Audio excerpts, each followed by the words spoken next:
How to delete Moonton account. Hey guys, in this video I'll show you how to delete your Moonton account in Mobile Legends.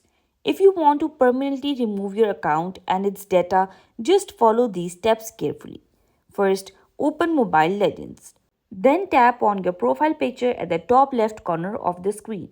And here, go to Accounts. Then tap on Account Center. Inside Account Center, tap on Cancel Account. The game will open an external browser page called Apply for Cancellation of Game Account. Now, take I have carefully read and met the conditions for account cancellation. Tap Next. Then agree to the game account cancellation agreement and press Next again. You will now need to log into your bound platform.